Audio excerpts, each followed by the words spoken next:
What's going on, guys? Evan the Dark Souls enthusiast here, bringing another Dark Souls gameplay commentary on the PlayStation 3. This is going to be another PvP video where I utilize my Ellie character archetype, who's been through a lot of changes and finishing touches since the last time she was played, partly in due to the release of the Prepare to Die edition and partly in preparation of the Road to the Darkmoon series I introduced in another video. It's all kind of coming together into this finalized character build, so I want to take some time in this video to talk about the channel, what's going on, why there's not as many DKS vids, walkthrough for Prepare to Die, things I'm going to show from Prepare to Die, things like that. And while I'm at it, I want to sort of step by step introduce the different weapons I'm going to use on this character and why I'm such a big fan of my Faith build I've recently, well, I'm nearing completion on anyway. And of course I will talk a little bit about how to properly use Wrath of God, since I've come a long way with it. It's no longer sort of my panic button, it's actually a big part of my integrated gameplay strategy. So let's get right to it. I have been uploading more Defense of the Ancients videos, and if you guys haven't tried those, I really encourage everyone to check them out. I know a lot of people on this channel don't actually game on PC and don't have gaming PCs, or just aren't really into the ARTS genre, but ARTS will soon be coming to consoles and some Lord of the Rings games and stuff like that, so might be a good chance to see if players, viewers, things like that are interested in maybe getting to this genre series. I have to acknowledge I've become sort of an addict on ARTS right now, but with that said, I still like ARPG, which is a Dark Souls, of course, more than anything else. So more Dark Souls videos coming. There was sort of a lag just because I had to wait for the Prepare to Die edition to come out, because I didn't want to finish one bout of new game without going through the Prepare to Die stuff. So, you know, definitely more videos coming. Sorry, I'm sick. I got a little notepad this time where I can talk about some topics of interest and things like that.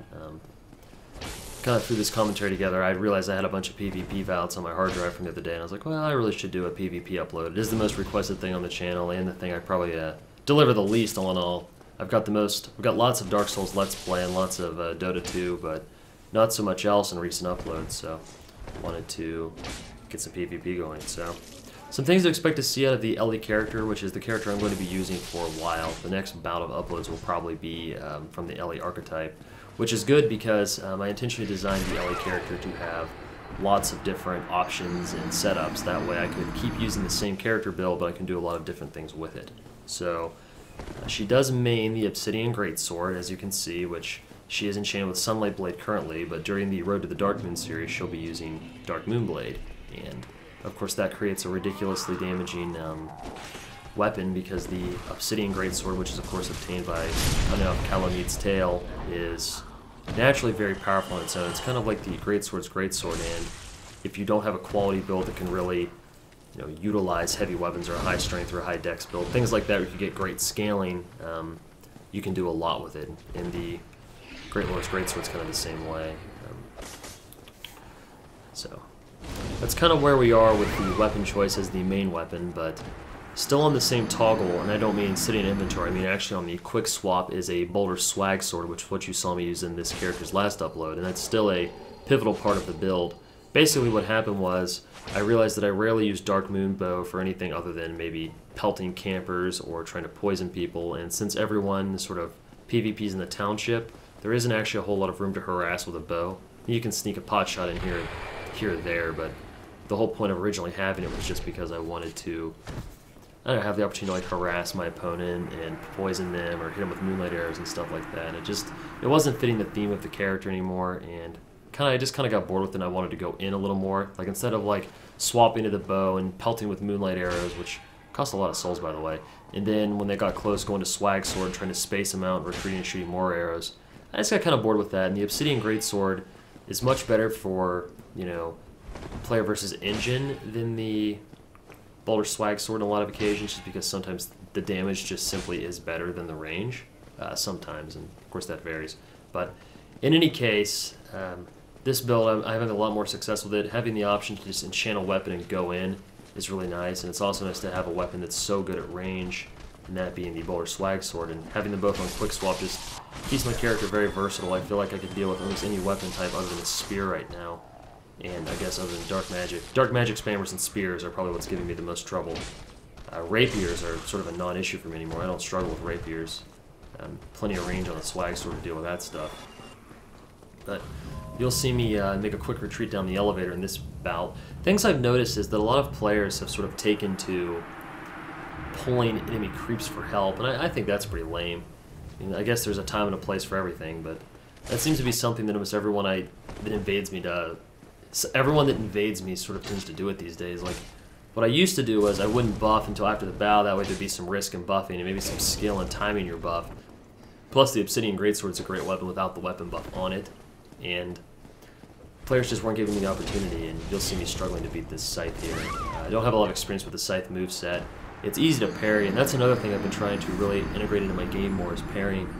I did maybe 5 hours of parrying practice, not with a partner, but just by myself trying to randomly parry things, and I can't say I've got very many weapons memorized, but I can say that I'm getting better at just parrying in general, so that's exciting for me, because parrying is the big thing that's been sort of lacking in my gameplay. You won't see any parries in these bouts, because, frankly, the Obsidian Greatsword requires 20 strength to one hand, and the two-handed moveset is much better, so Ellie doesn't have the strength to two-hand the weapon, thus she's kind of stuck using the one-handed variant, which creates a lot of problems for this build. I almost had considered rearranging my build, but the additional points of strength were needed elsewhere because this character's trying to do a lot. A little bit of dexterity, a little bit of strength, a lot of faith, and as much vitality as possible. So all in all, it's just becoming hairy, and I couldn't get as much strength as I might have wanted.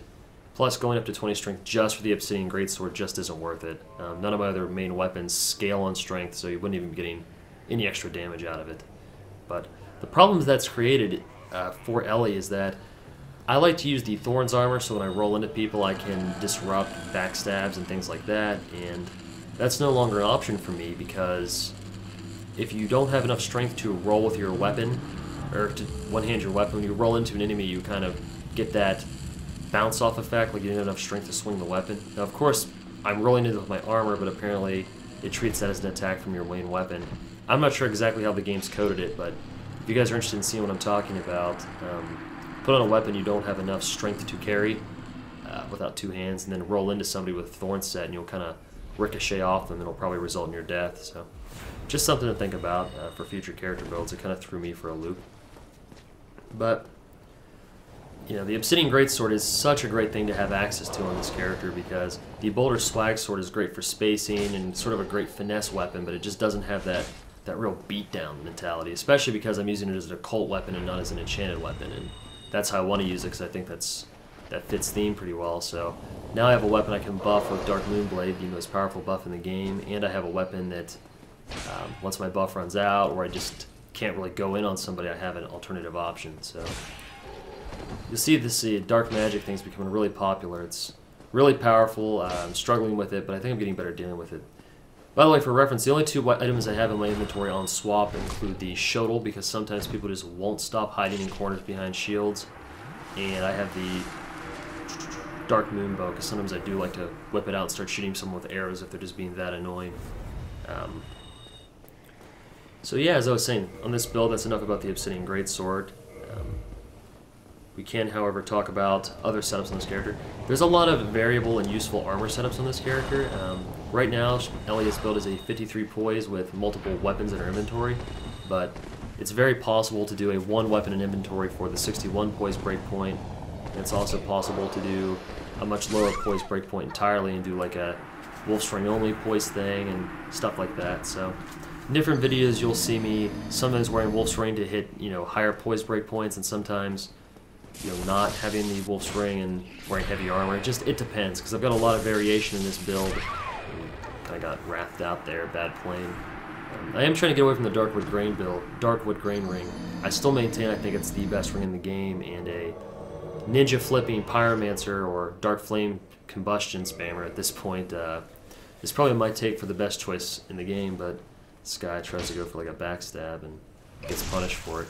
Gotta love those people that when you go to bow, they go to attack. Although this person might have been questing, in which case I guess it was do whatever it takes to survive. That's a golden tracer, so pretty much completely reliant on backstab damage. So I try to get the R2 there to be cheeky, and they run away and pop a humanity, which kind of irritated me. I can't stand when people heal in PvP unless there's cause, and there definitely wasn't cause there. But like I said, I think this person might have just been questing, so they probably weren't particularly worried about honor or style or anything like that, or really even PvPing for the sake of sport. They probably just really wanted to not die. You know? There's a mistake I make a lot that I want to talk about this commentary. When you Wrath of God, if you face away from your opponent when you cast it, it dead angles, and that's to say it's unblockable.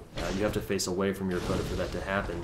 And normally if you do, if they have enough poise, it'll stagger them, like they'll stagger forward towards you, which is a great opportunity to quickly run behind them and grab like a cheeky backstab for lots of damage. Most players already know about that trick, but some do not. So the proper way to use Wrath of Gods is don't just like spam it. That's something I know I've done in the past, but it's normally not effective against good players. The kind of players that Wrath spam is effective against, pretty much any strategy would have been effective against, whereas the dead angle trick is definitely what you want to do. You want to engage your opponent in combat, and then when they decide to try to go in, if you can turn your back to them and space it correctly and Wrath them, they'll get hit stunned. And if they have low poise, they'll basically go sailing for a trip, and if they have high poise, they'll stagger towards you, allowing you to get backstab damage. It's really good. Wrath of Gods is a defensive spell, in my mind, not an offensive spell. Now, if you have a Darkwood Granary, you can roll up on people and Wrath much more effectively, but I don't really have the speed in which to pressure with Wrath of Gods. I use Wrath as a defensive measure or an added tactic.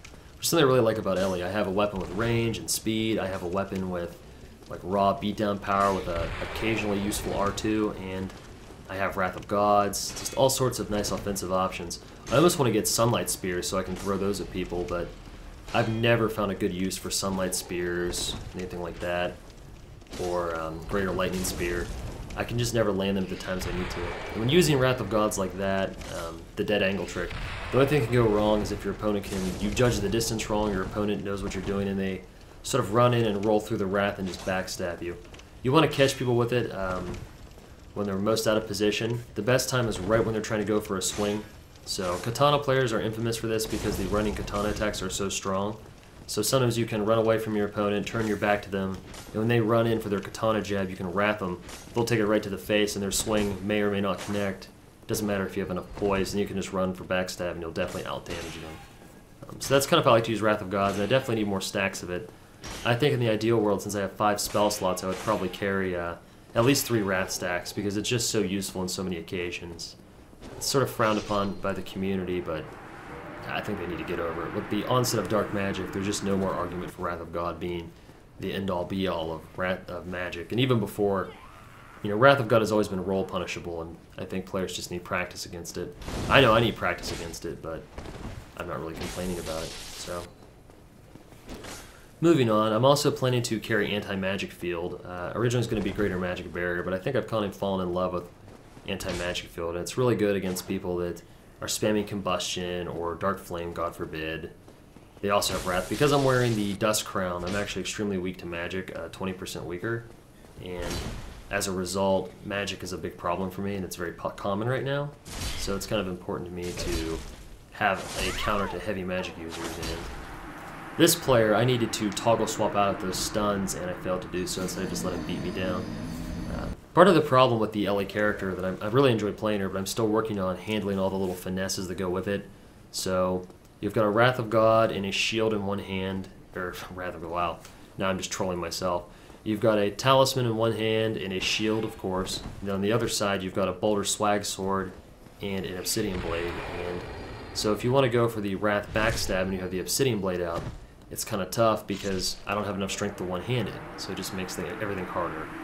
Not having enough strength to one-hand my weapon actually makes all the swapping and stuff difficult, because if I want to enchant my weapon, per se, you guys get the idea, there's just a lot to keep track of, and sometimes I wind up backstabbing my opponent or just hitting my opponent when I have like the regular one-handed stance, so I don't do anything. Thankfully, I can still parry, and one thing you definitely have time to in a parry window is if I have the Swag Sword out and I land a parry, I can swap over to the Obsidian Sword and do like mass riposte damage. So there's a lot that this character can do. It's just getting it all to come together correctly is sometimes a challenge for me, but it's okay. These went pretty well, and I don't edit out my losses. Sometimes I edit out some of my wins and some of my losses, but only if they're just lame. Like this guy's doing the fireball canceling. He's locking on, spinning a circle. It's kind of like the Demon Soul style PvP for Magic, where you kind of do like no lock combat and stuff like that, and it's pretty neat. I don't think he really gets me with any of them. This is something that if I first started playing Dark Souls, I would have been like, man, how do you do that stuff? But now I get it. All he's doing is locking on, queuing a fireball, then doing some spin cancels and things like that. So it's pretty neat. This guy, of course, saw me trying to dead angle with a rat, so he decided he'd run in and try to roll in for the backstab. So we both kind of predicted each other's moves.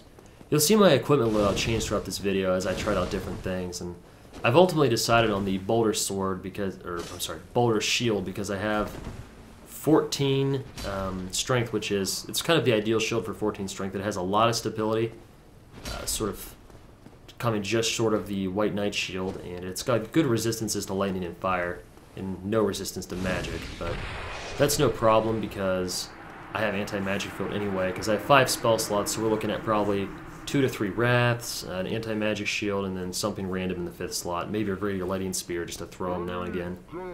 Because you don't have to be in the Sunlight Warriors Covenant to have Greater Lightning Spear.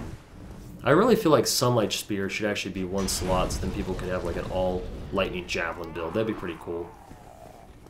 But alas, that's not how it works, so we'll just have to get over it. That's really all I've got for the videos. Stay tuned for the Road to the Dark Moon series that I introduced in another video. That's where I'm going to show all my PvP bouts from 0 to 99 Souvenirs of Reprisal, and then I'll have a fully souped up Dark Moon Blade for Ellie, and we can do the ultimate Dark Moon Blade meets Obsidian Greatsword for just outrageous damage. I feel like the AR should be nuts because the Obsidian Greatsword doesn't actually scale in any stat, it's just set damage because it's a dragon weapon.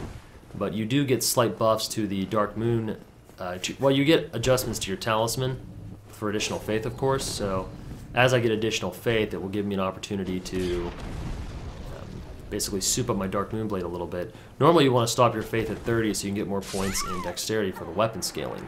Because my weapon doesn't scale, going the full 50 points on Dark Moon Blade is actually a pretty viable choice, and it should give me the highest AR I think you can get on Obsidian Greatsword without doing something like Power Within or something real tricky like that. So that's kind of what I have in mind. I've got some other characters mostly built that I might revisit sometime, like maybe a quality weapon build that I had started before Prepare to Die, but the character should still be functional after Prepare to Die. It never really depended on ninja flipping, so no problem there. All in all, I'd have to say I'm satisfied with Prepare to Die edition content. I still don't think strength weapons are very good.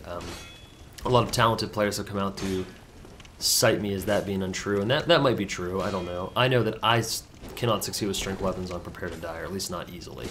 But I can succeed with weapons that involve spacing, weapons that can give me a lot of options. With strength weapons, I always feel like I don't have a lot of options in their use, and I think I play better when my character has options. Because I feel like I fall into patterns of repetition and stuff like that. Kind of like in a fighting game where your opponent can start guessing how you're going to attack, so they always block correctly or they punish you. I think this is the same thing where I get predictable in my movements. Now because I'm comfortable with the swag sword, I'm comfortable with the beatdown, I'm comfortable with the wraths, they all come together to form sort of a larger myriad of strategies that I don't think my opponent will always be ready for. And sometimes busting out that Wrath of God right before you die is all you need to shock your opponent to an easy win. And carrying the shuttle in my inventory will always be a nice trick. I almost kind of wish I could just keep using my extra weight, because this character actually had a lot of extra weight to work with, because the swag sword is so light, and for its damage, the Obsidian Greatsword is also really light. So all those things together sort of created an opportunity for a really clutch character. And I can't rave on it enough. Clearly, I've played this up big time, so I'll have to bring some good footage to justify all my excitement. But it's just really fun to find that character that you love to play. Have you guys ever done that? Like, you try these different builds on Dark Souls or all sorts of games, and you just kind of abruptly decide, like, this is it. This is my character. This is my build. That's kind of what happened with me. The first character I ever made was a Faith Caster that I made very poorly, and I still enjoyed playing it and PvPing with it.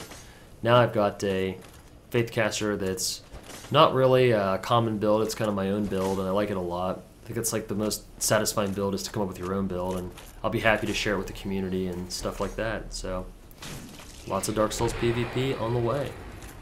I didn't really have anything else planned to talk about. Just wanted to kind of throw this out there that there'll be more Dota 2 commentaries coming, lots more Dota 2. I'm totally hooked on the game, so if that's not your speed, I'm sorry, but hopefully I can sort of build an audience for multiple games. Get a Dark Souls audience, get a Dota 2 audience, maybe get a Black Ops 2 audience. I just want to diversify my channel, all these different games. I want to try all this different stuff, so I hope longtime fans will stick with me when I try to branch out and do other games than Dark Souls. I know players stuck with me when I tried to go through my Armored Core 4 answer phase, so I hope that I can count on some support from you guys. So if you have any feedback or anything like that, please put it in the comments as always.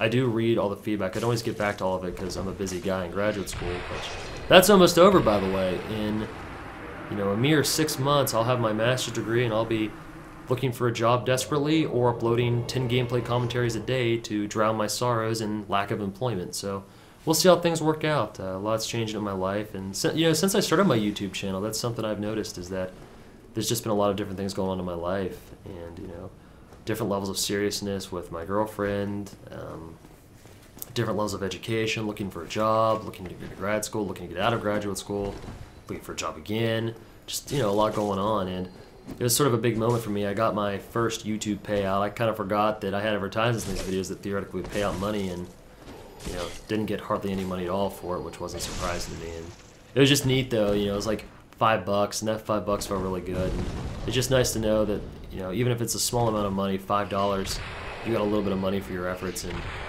maybe eventually, if I can get more viewers, it might be even more money. And if it's not more money, who cares?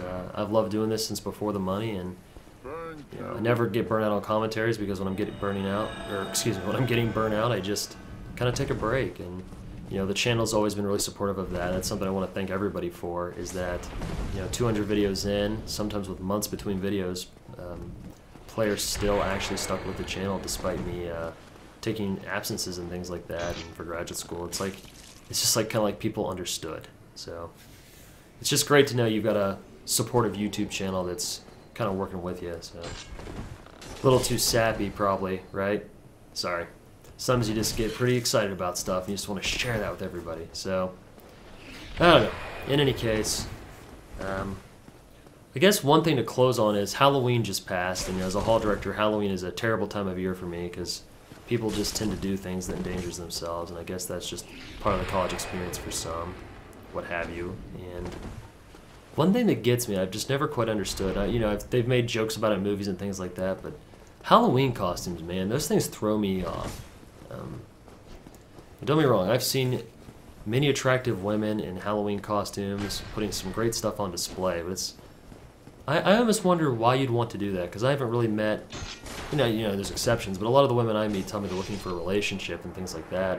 Not all, of course. Some girls just go out looking for a good time, but some girls I run into, they're like, I just want attention. Like, that really won't make a guy give you attention. I mean, he's giving your body attention, but that's not really the same as giving you attention. At least not in my mind. It always made sense when I made that argument to people, at least to me in my head when I made it, was that looking good will get the attention of others, absolutely, that's a guaranteed thing, but is it the attention you want? Maybe, maybe not. It's hard to say. Kind of went in a wrath fight there, and I wind up winning barely. I did notice that a lot of players have more vitality than me. My build is sort of light on vitality right now, at only 35 vitality during the length of all these videos, but at the end of this character's construction, it should have between 40 to 45 vitality with a Ring of Favor and Protection, so things should be a lot more reliable. Anyway, this is the last bout, the last duel, if you will, and I've had a lot of fun doing this commentary, and things are really looking up, and I hope that everyone enjoys this video and can leave me some likes or some comments. It's sort of my policy not to ask for likes and comments, but I would like to hear what everyone thinks of this video since it's been such a while before DKS upload. I feel a little rusty, but definitely more to come. I'm definitely going to upload some Prepare to Die Edition boss fights, just because I feel like that's the highlight of the content for everybody is, of course, fighting the bosses and trying to cut off the tails, which, by the way, was a painstaking process for me. I kind of suck at cutting off the tails, especially on Calamite, but I feel like everybody has struggled with his tail. Of course, there are attack patterns where he opens himself up, but that's another topic for another commentary. But everyone, I'll see everyone next time, and please take care.